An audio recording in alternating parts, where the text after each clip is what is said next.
Thank you, Eva. I'm delighted to be in Adelaide. It's my first time here, though I've been in Australia probably a couple dozen times.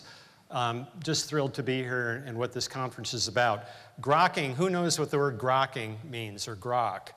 The science fiction writer Robert Heinlein in 1961 coined it for one of his novels, and it means a deep intuitive understanding of something.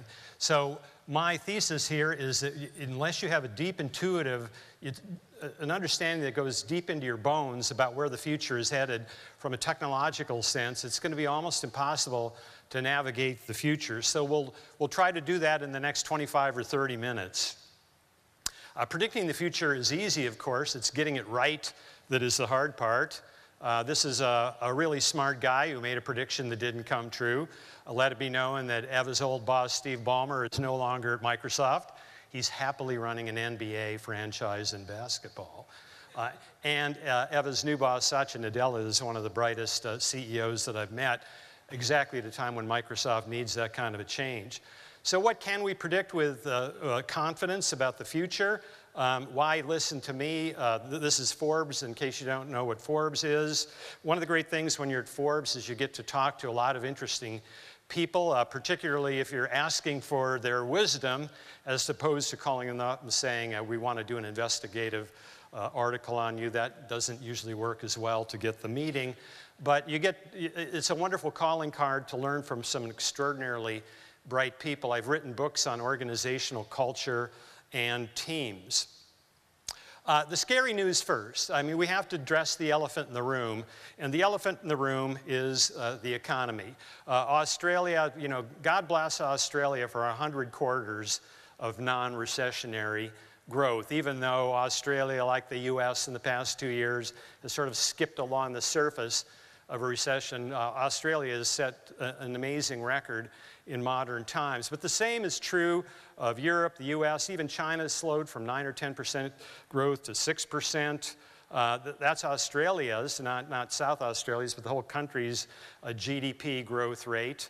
Mark and I were talking about this last night, Mark Beam, about whether GDP is relevant in the way the world is headed, but as long as you believe in GDP figures, it's slowing for everybody. Global growth is soft too. It's below previous business cycles. Everybody, you want to know what explains Brexit, what explains Donald Trump, nothing explains Donald Trump. I feel like as an American, I have to walk around the world with a paper bag over my head now. Why China is kind of cracking down on civil liberties is because of this phenomenon of a two-speed economy. In every one of these countries, there are parts of the economy that are doing better than ever. And then there are parts of the economy, particularly around legacy industries, old ways of doing businesses, careers that have been eclipsed by newer ways of doing business are not doing well at all. And then productivity growth is slowed down worldwide, and this has mystified economists. Possible explanations for the slower productivity growth is we're aging societies around the world, lack of investment in the education and infrastructure over the last 30 years. Part of why we have to have conferences like this so we can get industry and government working together in a healthy way once again. And then less impactful innovation. Does Twitter, does Facebook, do these companies add to productivity, or in fact, are they kind of sucking productivity right from underneath us? Peter Thiel, the famous investor in Silicon Valley, co-founder of PayPal, one of the early investors, the first outside investor in Facebook, says about this last point and about the future, we wanted flying cars, we got 140 characters. So that goes right to this point about whether innovation today is doing the real work of increasing productivity and lifting all boats. Well, this is the scary news, and it all leads to this. John Chambers, I interviewed Cisco's chairman and the former CEO of Cisco. He was the CEO of Cisco from 1994 to 2015. And he said, this again goes to this two-speed economy phenomenon, that some are getting it and others are not. He said 40% of top 500 companies worldwide will fail within 10 years.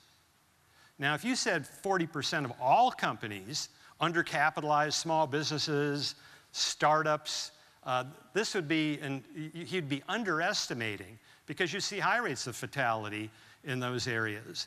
But for large publicly listed companies with healthy balance sheets, positive P&Ls, brands and all of that, to fail, and of course he didn't mean by shutting their doors necessarily. What he said was long-term decline in revenue profitability and these other things would characterize the fate of these 40% that were not going to make it. As companies go, so do industries, so do cities, states, and countries. So again, this two-speed phenomenon, the world is kind of opening up right now, and that's why it's a very politically tense place all around the world. That's why democracies are strained around the world to a point that they've never been, because every one of these large democratic nations has winners and losers, and the gap is opening up. One of the great impacts of a conference like this, again, is to try to close the gap by getting industry and government and civic organizations and social entrepreneurs working together. Well, 4 megatrends and 2 observations to try to put us on the right side of this two-speed economy. We would all rather be moving well than not moving at all, and there isn't much in the middle anymore. Average is over. So let's talk about what is shaping the economy today and how can we grok the future by understanding these megatrends. And then I'll give you a couple of observations, one of them having to do directly with Adelaide and South Australia. Megatrend number 1. See, now we're getting into better news. Global population is getting bigger, richer, more urban, and older. Everybody knows the bigger part. These are UN figures. What a lot of people don't understand is that middle class growth, even though global economic growth has slowed down, global economic growth is now around 3% a year. Prior to the 2008-2009 meltdown, it was more in the, some years it was 4, some years it was 5, it's slowed to 3. But these forecasts take into account 3% growth. So you don't need a miracle to happen for another 1.5 billion people or so to move into, on a global standard, the middle class. 3 meals a day, you have a roof over your head, you have some discretionary income. That's pretty neat. I mean, serving the poor, a lot of companies are going to do well and do good and do well serving the poor, but serving the middle class is probably a surer route to having profitable organizations. Urban population growth. Not a lot of people talk about this. That urban population growth, urban being defined as people, as a community of 500,000 or greater, that urban population growth is faster, that we'll be adding more people who live in cities of 500,000 or greater than we have overall population growth. Over 65 population growth, almost 1 billion new people by 2050. Now think about what this is going to do, all of these trends that I talked about, to food production. What do middle class people want? You know, now that you're middle class and you're not poor, one of the things that's true all around the world is that people want a higher protein diet. Now, do you think the planet is going to be able to sustain that many more people, 1.5 billion more people wanting a higher protein diet if it's animal-based? You know, that's going to get pretty difficult. So the opportunities to create higher protein diets for people that are tasty, affordable, and liked by people who have discretionary income is going to be huge. When you talk about the growth of the middle class around the world, we don't need it in California so much. You don't need it in Adelaide so much. But most of the new people who are coming into the middle class, who have over the last 20 years and will over the next 30 years, live in Southeast Asia, India, and Africa. What do they have in common? They're hot and humid as hell. They want air conditioning. They want higher protein diets. They want air conditioning. They want discretionary, they want to travel. Go to Singapore and watch the number of people who are first generation middle class coming into China, coming into Singapore to go to the casinos and places like that. It's just numbers that are beyond belief. Housing and public spaces. If you think about an increasingly urban population and an older population, huge rethinks in housing and public spaces. Transportation, the revolution is underway, as we know, with driverless cars and lithium-ion battery cars. It will soon be some other form of battery energy. And then healthcare. Again, aging population. The opportunities here are huge. There may be, trillion-dollar market cap companies by 2050 that exist in each one of these spaces. Some of them might be existing companies, some of them might be companies that have yet to be created. South Australia has industry expertise and creative thinking to contribute hugely in most of these industries. I'm going to get back a little later in the talk why South Australia and Adelaide's a relatively small population in the global scheme, which is a disadvantage. You know, that disadvantage may go away and provide you with what could be an advantage going forward. Megatrend number 2, 5 laws that disrupt everything. I give away a little bit of my US Silicon Valley-based bias here. I work for a New York publisher, but I live in Silicon Valley, about 4 miles from Stanford, Google, and Facebook. If you drew a triangle around those 4 companies, I'd be somewhere in the middle. So this reflects a bit of that, but the Silicon Valley view has not been an inaccurate view of the way the world has unfolded.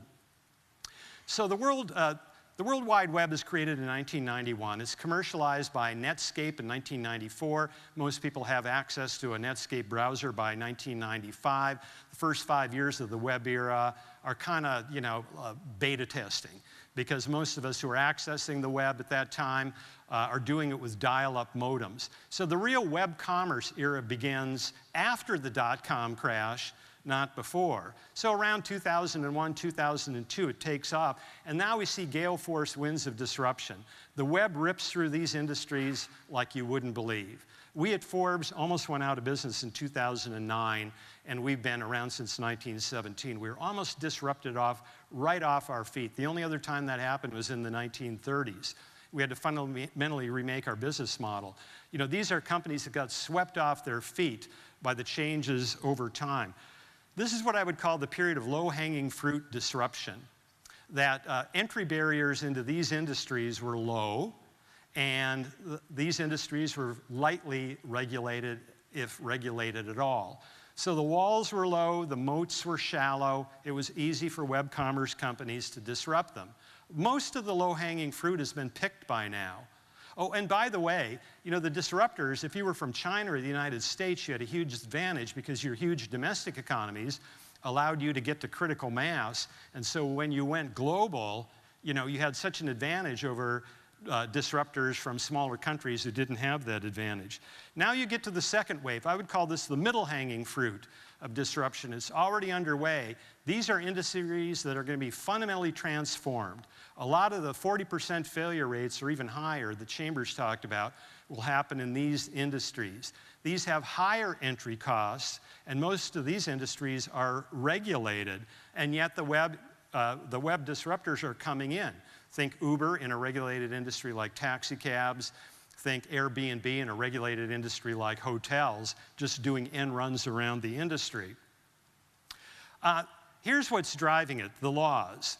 That's Gordon Moore, 1965, when he was at Fairchild Semiconductor. It was 6 years into the era of the integrated circuit, which essentially put a transistor onto a two-dimensional piece of silicon. And Gordon Moore observed in 1965, only 6 years into this era, that his industry was able to double the amount of transistors by shrinking the transistor equivalents, double the amount of transistors on a thumbnail silicon chip every 2 years or so. Even Gordon Moore didn't think it would go on as long as it has. It's led to these economics that have driven the modern world since the first integrated circuit in 1959. And even though technically Moore's law, for reasons that the circuits are getting so close together, may technically run out, the economic effect of Moore's law is something that is a guarantee for the next 5, 10, 20 years at least. And so you see annual, this is for a unit of computation, storage, or bandwidth. You see these price drops. A great example, Moore's law has led to this mobile explosion. Sub-$100 and now even sub-$50 smartphones around the world. Maybe you wouldn't want one, I wouldn't want one. If you've never had one and you live in India or Africa, that's pretty cool to have a smartphone for the first time. Cheap Internet of Things, sensors just spreading everywhere.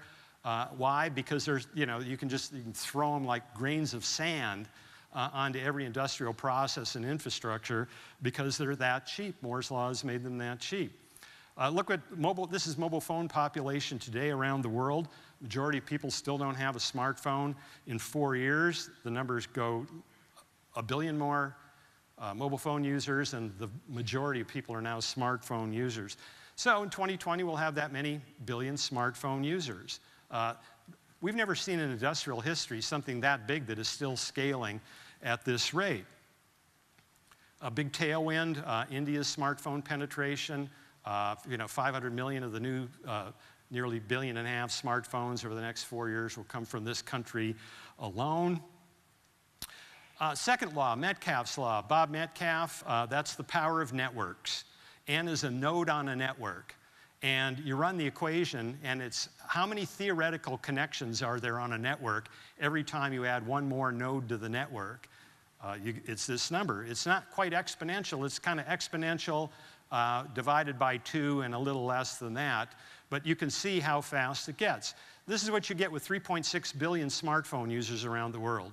You have that many human connections around the world. If you wonder why things can come out of nowhere, both good and bad, great social entrepreneurship, Kickstarter, expressions of human ingenuity and kindness that nobody expected. But then you get ISIS, and you get other depravities that come out of nowhere. It's because both the good people and the bad people can find each other when you have this many human connections. Look at how big these numbers are compared to Google and Facebook. It only gets more so. 5G wireless, which is essentially equivalent to Wi-Fi, is only a year and a half away or so. Third law, Joy's law. Bill Joy was one of the co-founders of Sun Microsystems. If you remember back in the day, it was a hot company in the 80s and 90s. And he observed, it was a great observation, pre-web observation, that as a result of Metcalfe's law, and particularly when you coupled that with high band communications, that in a hyper-connected world, the talent outside your company or city, state, or country overwhelms the talent inside your company or city, state, or country.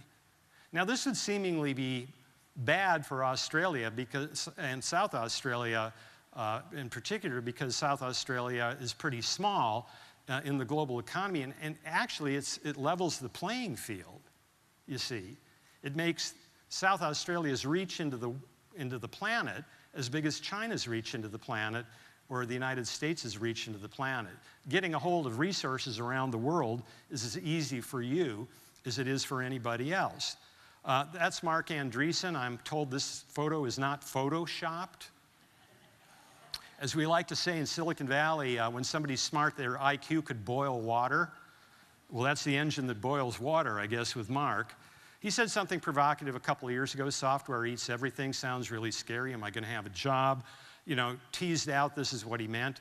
More and more businesses and industries are being run on software and delivered as online services, from movies to agriculture to national defense. Now it seems a little more obvious, and he's clearly right about that. But here's what happens, is that in every industry, as it moves more towards software-driven, it invites outside entrepreneurs with extreme software chops, backed by lots of venture capital, to come into that industry and fundamentally remake it.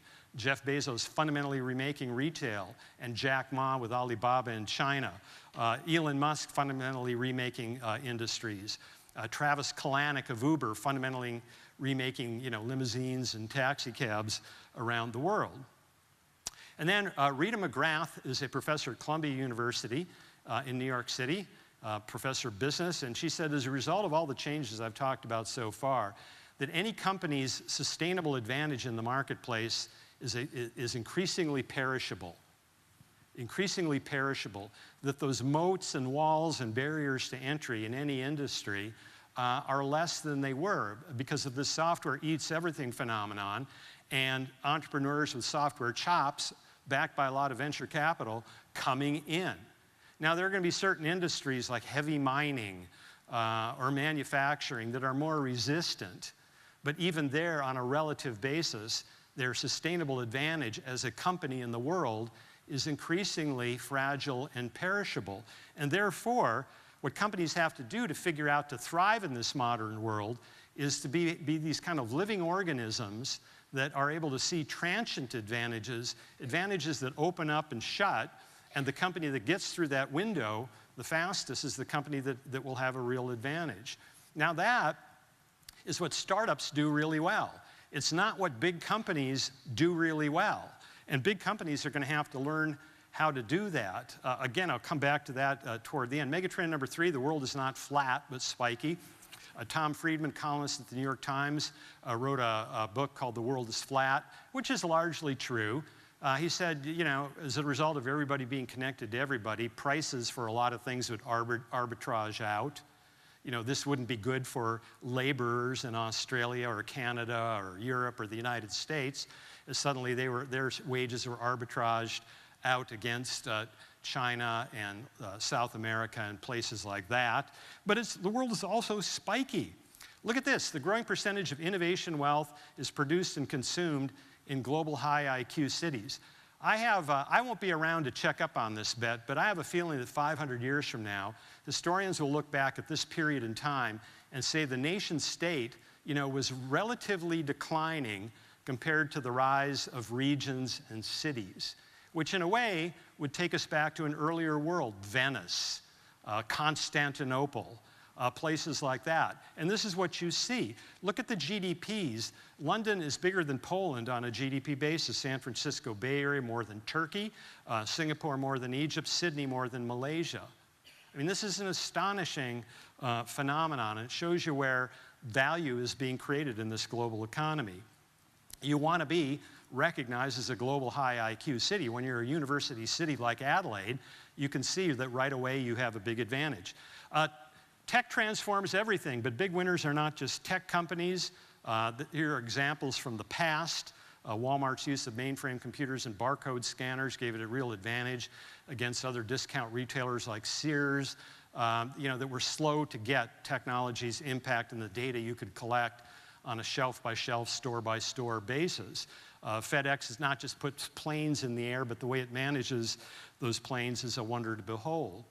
Tomorrow's examples, these are again going to be transformed. The winners in these industries are the ones that will be able to combine their natural knowledge of these industries, their vertical expertise, with technology companies. And this is the key message here.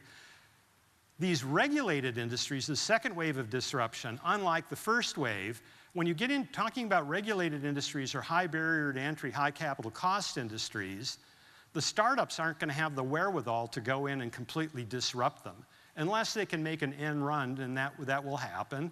But I don't think we're going to see as many pure digital winners, the Facebooks and the Googles and the Twitters. We're going to look for startup incumbent partnerships. This is why I say this is a great opportunity for Adelaide and South Australia, because in era number 1, if you weren't from China or the United States, you were at a real disadvantage because the size of your domestic market would not allow you to do the experimentation of scale before you entered the global market. Now, it doesn't matter. If you're doing a partnership with an incumbent industrial giant around the world, you're a creative startup that can offer this incumbent giant some new way of looking at the world, you get instant scale just by partnering with that incumbent. And the incumbent, you know, for their part of the trade, gets a way of looking at the world with some technical and creative expertise that they might not have had on their own. Again, I think that levels the playing field, and it makes places like Cambridge in the UK, or Adelaide, or other small population areas newly competitive. So what you're seeing today is what effectively is the outsourcing of R&D. You know, example of that just from the month of August, Walmart buying Rocket.com for $3.3 billion in cash. Walmart, for all its success, is deathly terrified of Amazon and Alibaba. Now, 2 observations.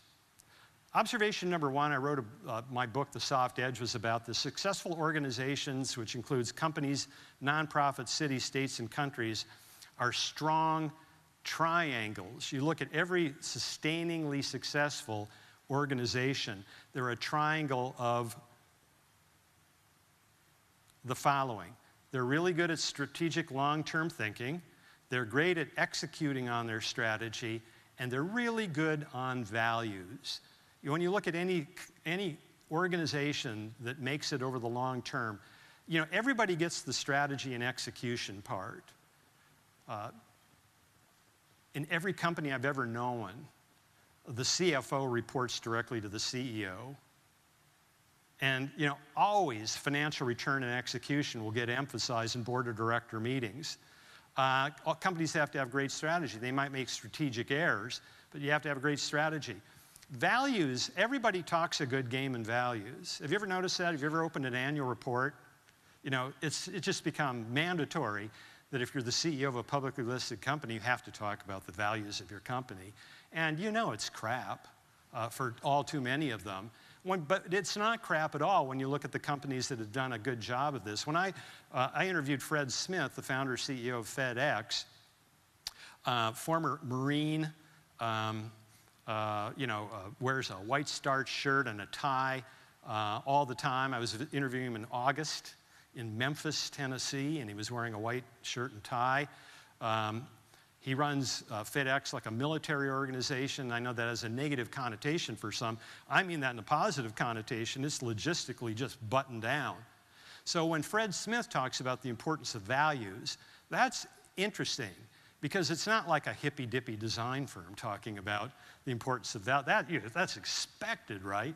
No offense to all you hippy-dippy design-centric people out there. And I can tell Adelaide's the place that would have a lot of those types. But when I was being driven around, FedEx is located at the Memphis airport in Tennessee. And when I was being driven around, the guy who was driving me around saw a piece of paper blowing across the tarmac, and he stopped the car and he got out and he ran it down. And it was a windy day. And he crumpled it up and put it away and drove on. Nothing was said. He just did it. That was an expression of the values of FedEx.